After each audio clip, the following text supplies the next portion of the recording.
Yep. All right. My name is Jeff Can Jensen, aka Jack Tandu. Tandu TV for the shorts.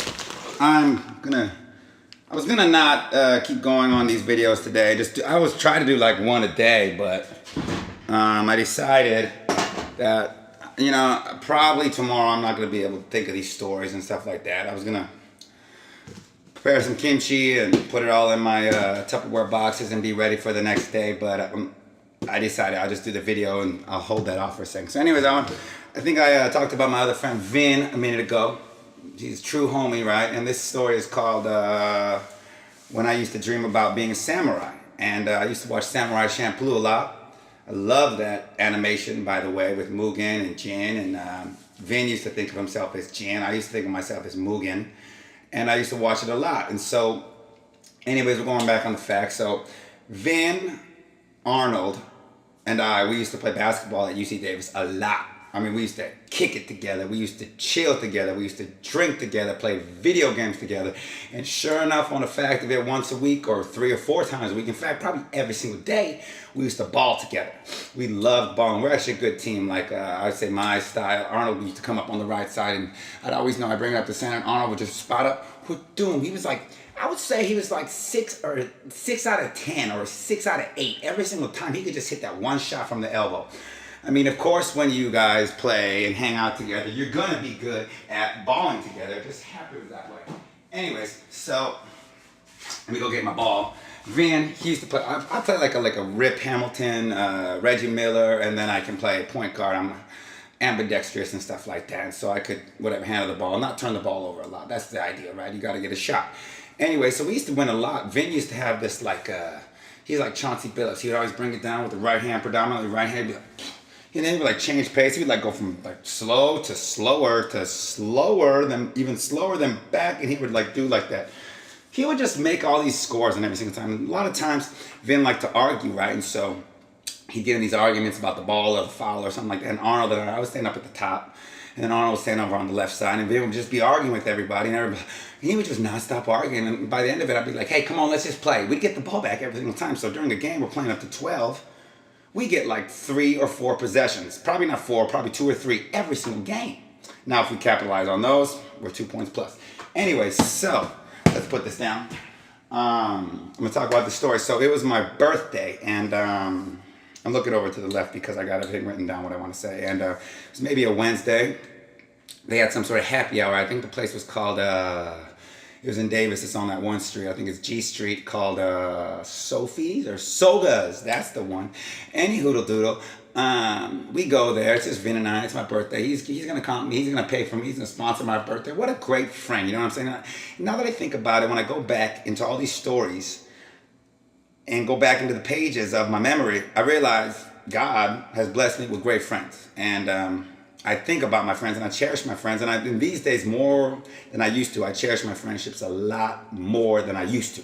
So you have to take yourself in the past and say, that's just the way I was, and that's not the way to do it.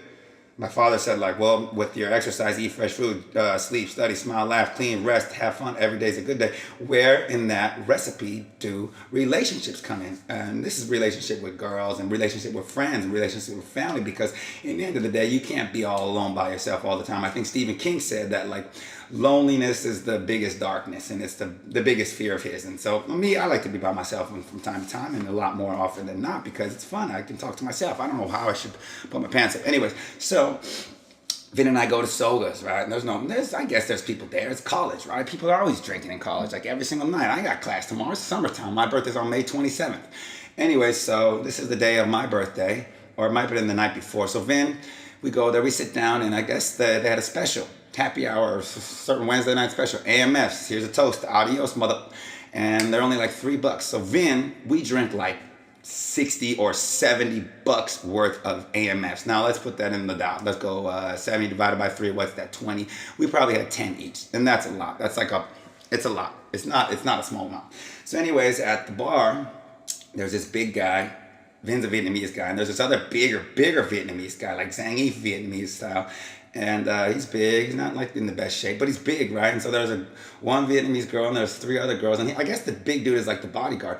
Anyways, Vin starts talking to the girl, right, the Vietnamese girl, and they're kind of hitting it off, right? And so, anyways, we leave the Sogas, and then I'm wearing this polo shirt. I love wearing polo, right? I'm wearing polo right now. Anyways, so Vin in the parking lot, I see my X to the fifth friend who I met him when I met my X to the fifth that night at Parler in Sacramento, right? Anyways, I'm talking to him, right? Anyways, I see like over in the distance across this parking lot across from Soga's, like I suddenly see like Vin and that big Zangy Vietnamese guy start to argue. And I'm like, oh, look at that, they're arguing. I don't really think anything of it, whatever, drop in the bucket. It happens all the time. Anyway, so all of a sudden I'm turned this way and I'm not really watching Vin. Then I hear this like a shuffling of the feet. And I'm like, oh, that sounds like a fight.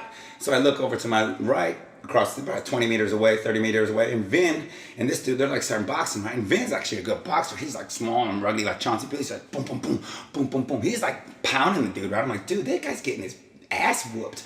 So anyways, all of a sudden, then I see Vin. He like moves in on the guy. He tries to like what's the word, like a grapple, like when you press like a right and C or something like that. He grapples him. Anyways, that was not gonna happen. The guy was like, no. He's like spins Vin around, tornado cyclone move and shit like that, and throws Vin to the ground. I say to the one guy, and he's a little Hmong guy, I'm like, nope, I gotta go. So I start running. This dude's like, I'm running like this, and I stride. I'm like a gazelle. Anyways, the dude's like, Vin's like on the ground, like, oh no, I'm about to get TKO'd. The dude's like, anyways, I'm like, whoa, like ass one, grab the guy, push him against the car. Anyways, I'm like, well, Vin, you all right? Turns out the four girls, they're like a pack of swarming hyenas. They like grab me. I was like, whoa. They ripped my polo shirt off. This is like a $60 polo shirt. The ones that are the clean little kind of cotton mixed with, I don't know what, polyester. It's nice. But now it's ripped. So anyways, blah, blah, blah, all settled and done. Thing gets squabbled. The Vietnamese girl that was talking to Vin, the Vietnamese Zangief dude, and the two other girls, like three other girls, they went back to their little place wherever they went. Anyways, Vin and I, we're kind of loaded. We go to AM/PM. I got to get some gas. So we go to AM/PM. And Vin's got his wife beater on. He's like pumped. He's like, whoa, I almost got in a fight. And then he's in AM/PM with his wife beater on, and he's getting a hot dog. And I'm standing there like, oh, the COP50 piggies are there. I'm like, oh my God, we got to get out of here. So anyways, we get back in the car. We drive like maybe half a mile down the street to where Vin lived, right? We're in there, right? Anyways, we have a little session of goodness outside and blah, blah, blah, blah, blah. Go back inside, lay down. I'm on the floor. Vin's in his bed. And then Vin turns off the lights. And anyways, I'm not like spinning like horizontally or laterally. I'm going flips. I'm like, whoa. I'm loaded on my birthday. Got to do it, Tandu style. Anyways, I hear Vin, he's on his bed and the lights are off. He's talking Vietnamese because he speaks Vietnamese fluently. Blah, blah, blah. He's like, blah, blah. It sounds argumentative. I'm like, what is he talking about? I'm like, geez, I just want to go to bed right now. Anyways, Vin gets off the phone. This is where the story gets funny. So Vin gets off the phone. I'm like, I'm still spinning. Turns on the light. I'm like, ding. Oh my God. Vin, he's standing over me like this, like, Jeffrey. And he's got a katana blade in his hand. It's sheathed. He's like, we gotta go. We gotta meet these guys and fight. I'm like, he's like, I need you to come with me. Here's the katana. I'm like, wait a minute. I watch Samurai Champloo a lot. This would be sick. And then I have this vision of me like rolling up against like 30 or 40 Vietnamese guys because they roll up in like gangs. And I got this katana blade and Vin's about to battle this guy. And then I have this katana blade and then I'm like cutting everybody's heads off in my vision. I'm like, nah, Vin, I don't want to be cutting everybody's heads off on my birthday. I might go to jail. I might get a life sentence. It's not a good idea. So anyways, we wake up. Night's over. It's all in the past. We talk about it for a little bit over some, we used to eat ramen noodle and eggs all the time and stuff like that. Vin can make it real good. We drive down to Vacaville in R2-D2, car of the year. We go watch that movie Terminator 11. I don't know which one with the guy from Avatar where he's like half Terminator, half human being or something like that. Anyways, on the way in, I'm like, we're walking into the big old AMC or whatever the name of the movie theater is. I'm like, there's this family passing by. We parked kind of far away. It's really hot. I'm like, yeah. I just yapped like 3 or 4 times right in front of this family. I'm like, I feel better. It was good. We go and watch that movie, Terminator 11, whatever it was, Resurrection, Revolution. I don't know. They use always R's. Revolution, Resurrection, Revolver. I don't know what the Terminator movies are up to these days. Anyway, so that was that. I dropped Vin back off at his house, and then it was still my birthday. So then I used to go back down to San Francisco all the time and meet up with my buddy Carlos C. True, who actually is a really inspirational guy. He's actually a rapper. His name's C. True. C as in C, cap, true. TRU, no TH, C True. Anyways, we had made, I love the guy because he follows his dreams and he's rapping now. He's really good. You should check him out on YouTube. He's got videos. He's a really good guy. Did some songs with Snoop Dogg, Snoop D-O-double-G. And Carlo and I actually in college used to perform together. We made an album together, which I'd never thought of and I forgot about, which I should probably try to release tonight. And maybe I will do that. And so, anyways, in memory of my good friends, Vin, thank you for that wonderful experience, and I'm glad that I never became a samurai yet.